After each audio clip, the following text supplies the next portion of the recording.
We rejoin events on the streets of Silverhaven City in the Merchant District, Alistair finally noticing the geckos grouping around his feet. Septima announced that she wanted to go back to the Spellweavers' Academy and would catch up with the group. The other four, Merrick now clearly visible in the daylight, began discussing their next course of action when they became aware of a commotion on the other side of some large market stalls. 4 young male wizards were in a wide semicircle surrounding an odd-looking creature, humanoid but covered in fur with long limbs, sharp teeth, and yellow eyes. A bugbear. He made his feelings about the young wizards clear, informing him that he could take them, but sadly, a natural 1 in initiative meant he'd be the last to attack. Hi guys, get the monster! First up was Boris, the ringleader, hitting him with a firebolt. Simeon followed with Chill Touch. Gideon sent another firebolt, and the final Chill Touch from Percival knocked the bugbear unconscious. By this point, the group had made their way over to see what was going on. The 4 men were laughing and mocking the bugbear, having taken him down. We'll be able to get all the girls now. Gera, unsure as to where the threat may lie, attempted to cast Lightning Law, which failed to work, then simply drew Dawnbreaker and stood imposingly in front of Gideon, who raised his hands in a gesture of surrender. Boris and Simeon informed the group that they were just having fun, and the bugbear had been the instigator. He started it! Alistair moved closer to Simeon, feeling a gecko crawling up the inside of his trouser leg, but choosing to ignore it for the moment. Merrick notched an arrow and waited to see what happened, whilst Calla tried to talk to the cocky group. Alistair used the wand of healing word to bring the bugbear back to consciousness. Irate, he launched himself at Boris, punching him straight in the nose. Boris cried out in protest, and Gera moved in to break things up. Alistair snuck up behind Boris and used his dagger to deliver a non-lethal blow to the back of the young man's head. It was very nearly permanently lethal, as he almost outright killed Boris with the amount of damage. Wizards, particularly students, are not known for being particularly robust. Calla healed the unconscious wizard as his friends began trying to run. Gera called after them to keep on running. Misinterpreting this, the bugbear made a grab for Gideon, grappling him. Gera went to grapple the bugbear, whose name was Grizzlegum. Percival fled and Boris began crawling after his friends on his hands and knees. Merrick watched Grizzle grapple Gideon and Gera grapple Grizzle. Gera managed to pull the bugbear off, and Gideon and Boris both fled, but not before Grizzlegum managed to swipe Boris's student ID card. Minor illusion cast by Merrick helped their departure, the sound of a lion roaring from the direction of the bugbear unintentionally fooling the students into believing it was Grizzlegum roaring. Calla cast another healing word on the bugbear, seeing that he was still badly wounded. He introduced himself as Gum to his friends and Grizzle to his enemies. He hadn't been made to feel particularly welcome in the city, his unusual appearance being somewhat unsettling to the majority of the inhabitants. He was intending to make his way to Candlemarsh, where he'd heard he might be more accepted. Calla remarked that it was her home and they were headed in that direction if he wanted to tag along. The group made their way back round to the main city gates where the tradespeople were located. There was indeed a livery there, and Alistair led the troop inside.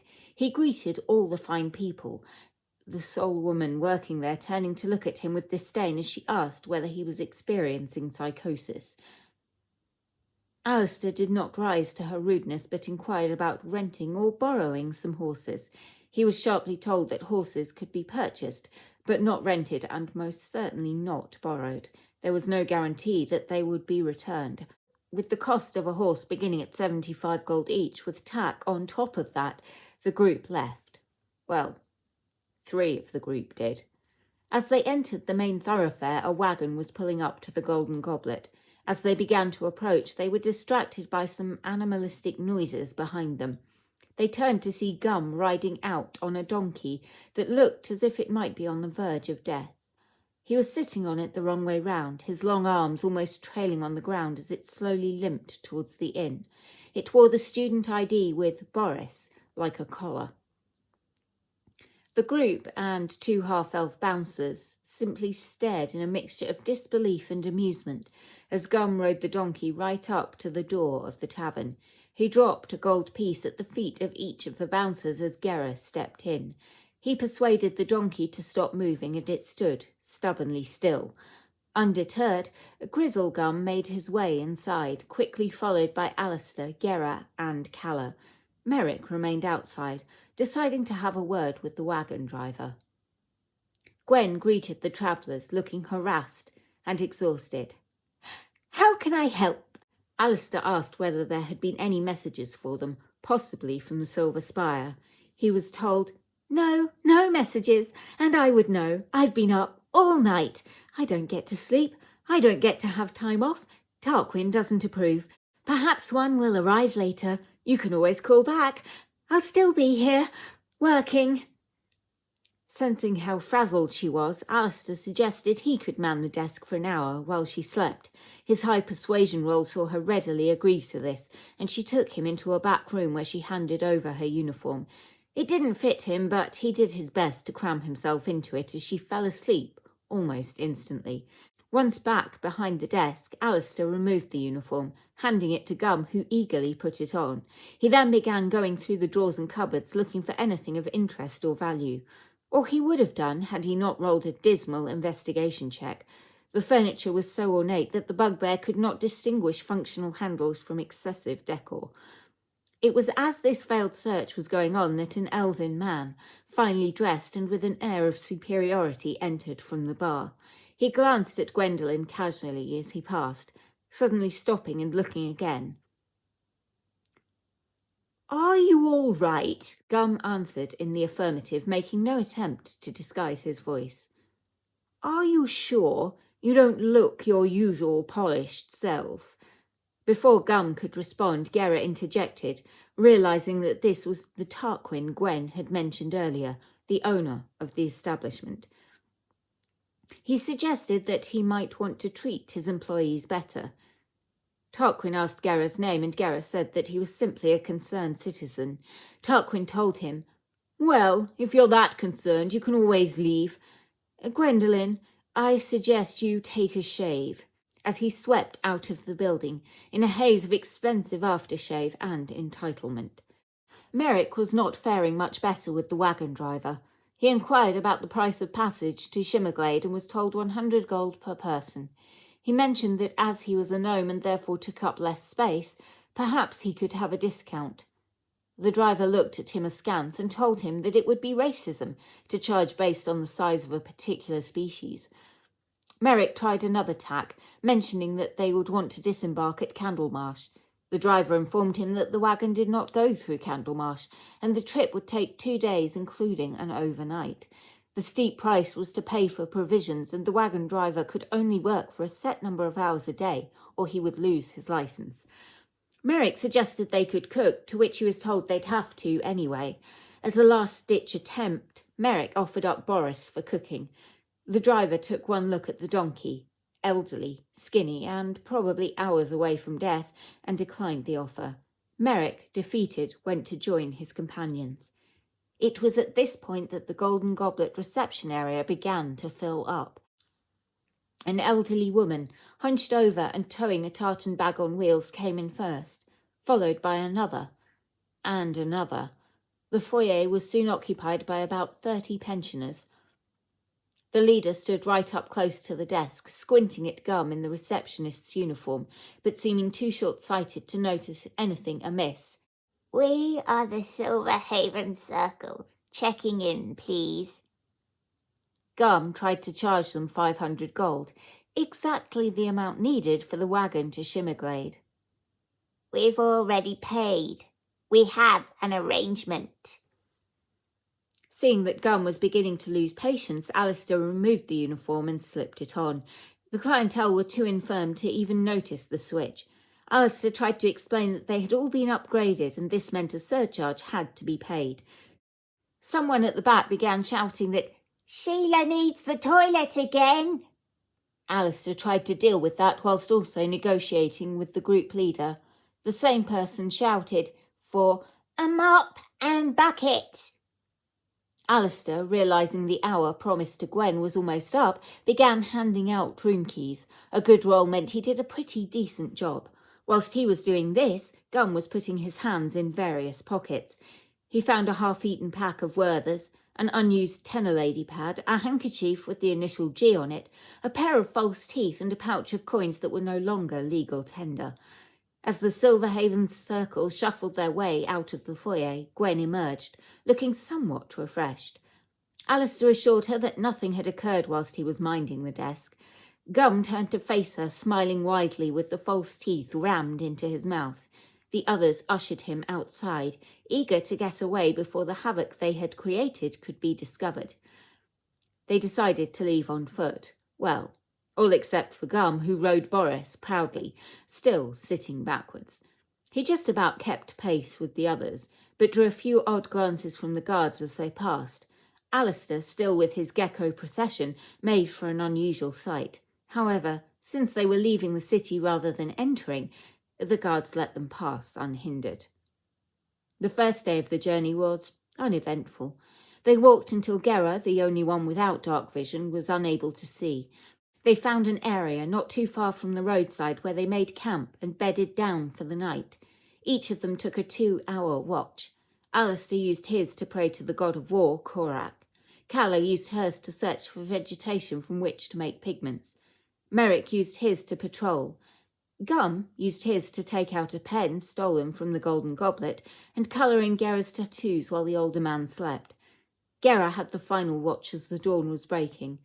It took a while for his eyes to adjust to notice the additions to his body art. The night had passed without incident. Alistair had been abandoned by his cold-blooded fans. They had a quick breakfast. Gum rolled to check Boris hadn't passed away from old age. Shit. You alive? And if he dies right now, what do you have to roll to die? Trip zeros, I think. Right, that's 100. Oh, yeah, it's a 0 on the one dice and then 0 on the like other. This. I love it. It's the closest. Whoa! What was it? It's okay. What was it? We're good. It was close. We're good. And they set off again. This time Gum carried Boris rather than riding him. The sky began to cloud over as they walked, and soon fat, heavy raindrops began to fall. Their progression was slowed by the inclement weather, but it did have the unexpected bonus of washing away the ink scribbled over Gera's arms and torso. They were untroubled as they trudged along. Calla attempted to teach Alistair which plants were good for pigment. She rolled terribly, the rainfall making it hard for her to spot what she was looking for. Gum, however, proved to be something of an expert. As twilight fell, they found a sheltered area amongst some shrubs. Calla managed to druid-craft 2 small leaves that helped to stop a bit of the damp dripping through. Once again they settled down for the night. Calla spent her 2 hours painting, her images beautiful and untainted. Gum took his watch, creeping out from the shelter and climbing to the highest vantage point. There was a small hillock, about 2 feet higher than the surrounding landscape. He climbed it in one step and slowly turned, making sure there was nothing threatening nearby. Satisfied, he decided to run off in a southerly direction, abandoning his new comrades and his beloved Boris. As he did so, he suddenly found himself grappled, a large, beastly humanoid appearing from the shadows alongside him and garrotting him tightly. The noise awoke the others and, unaware that he had been about to flee, they came to his aid. Yes, I know that's a badger and not a donkey, but please play along. That is Boris the mule. Merrick quickly fired an arrow after casting Hunter's Mark, hitting the enemy for 23 points of damage. Alistair also fired a crossbow bolt, hitting it. Calla attempted to use her thorn whip, but missed. The creature pulled the garrote tighter, further hurting Gum, who was able to break free. He punched wildly, missing, and leapt into a tree, knowing he was badly injured and had to get some distance from his attacker.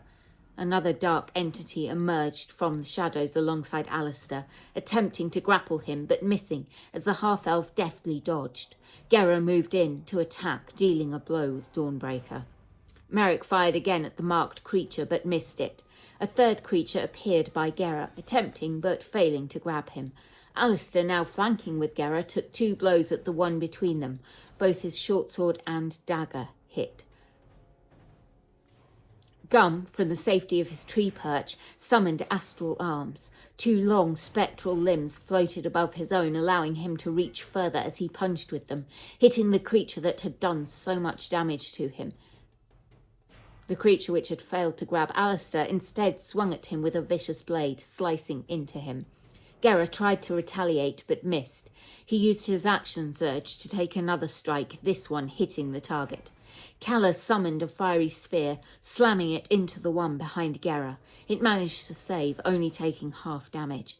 Angered, it moved up to her and grappled her. Unable to hit Gum, the creature that had been attacking him closed in on Alistair. Merrick moved to a better vantage point and fired another arrow, hitting.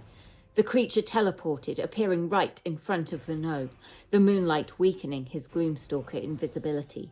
Gera ran to his aid but missed with Dawnbreaker. Blows were exchanged between Alistair and the measle caught between them before the creature holding Calla was once again slammed by her flaming sphere. Still holding her, it teleported away from the group. Only Alistair was sharp-eyed enough to notice where they reappeared. Calla feeling something wash over her as she was afflicted by a shadow curse. Rather than trying to break free, she cast Healing Word on herself and then well-shaped into a bear. Yes, I still haven't sorted a bear token. But come on, the owlbear is so cute. Look at him. He's so cute. Gum yelled, "Whack-a-mole!" as his spectral fists crushed the nearest measle, killing it. Merrick ran through the measle in front of him with his short sword. Alistair, now no longer being harassed by what was a pile of pulp on the ground, ran towards Calla, firing and missing at the measle holding her. She took 2 bites at it, tearing into its flesh. It was Merrick who dealt the killing blow with an arrow after shifting his hunter's mark.